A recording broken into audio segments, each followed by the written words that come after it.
Abraham वेदियों का पुरुष।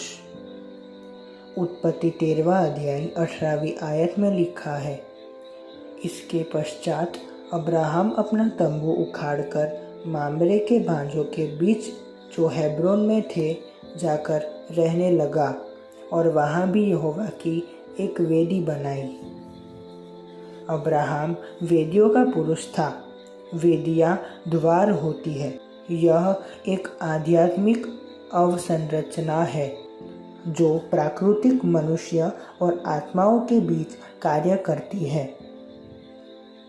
अदृश्य और दृश्यमान के बीच एक प्रतिच्छेदन का स्थान है।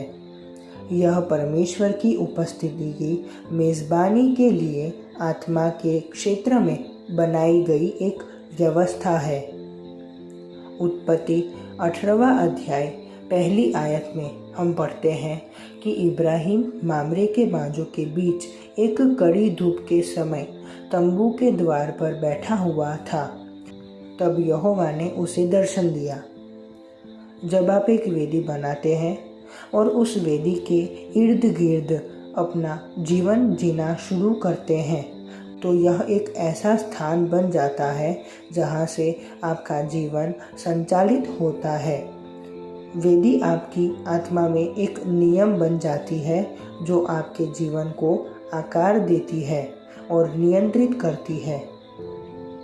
हम उत्पत्ति 18वां अध्याय 2री आयत में पढ़ते हैं कि अब्राहम का परमेश्वर से सामना हुआ। अब्राहम ने जो वेदी बनाई थी यह वह स्थान बन गया जहाँ परमेश्वर उतरा। यह स्वर्ग का द्वार बन गया। उस दिन उनके दुख समाप्त हो गए, सारा धन्य हो गई। अब्राहम स्वर्ग के दरबार में खड़ा हो सका और परमेश्वर से बातचीत कर सका। वे राष्ट्रों के बारे में बात कर रहे थे। वेदी के माध्यम से इब्राहिम परमेश्वर से मिलने में सक्षम था।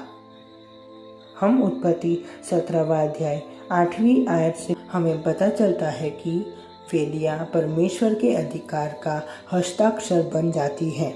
जब अब्राहम ने एक वेदी बनाई तो उसने उस शहर को परमेश्वर को समर्पित कर दिया और परमेश्वर को अचानक उस भूमि पर अधिकार मिल गया।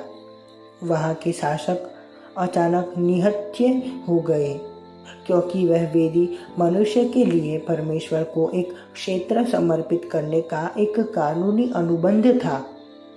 इब्राहिम अपने तंबू को तो एक स्थान से दूसरे स्थान पर ले गया, लेकिन उसकी वेदियाँ आध्यात्मिक क्षेत्र में हस्ताक्षर बन गई थी, जिससे परमेश्वर के लिए उस शहर पर मांग करना कानूनी हो गया जहाँ वे बनाई गई थी। केवल वेदियों के माध्यम से ही मनुष्य संघर्ष से बच सकता है। जहाँ भी आप वेदी बनाते हैं वह जगह आपको अधिकार के रूप में दी जाती है। वहाँ कोई भी आपके अस्तित्व को चुनौती नहीं दे सकता। वेदियों के बिना कोई भी समृद्ध नहीं हो सकता। आपका व्यवसाय एक स्तर को पार नहीं करेगा। एक आत्मा तुम्हारे पास आएगी और तुम्हें सीमित कर देगी। इसीलिए बुद्धिमान लोग वेदियों के लोग होते हैं। जब वेदी होती है तो जीवन के साथ खेला नहीं जा सकता।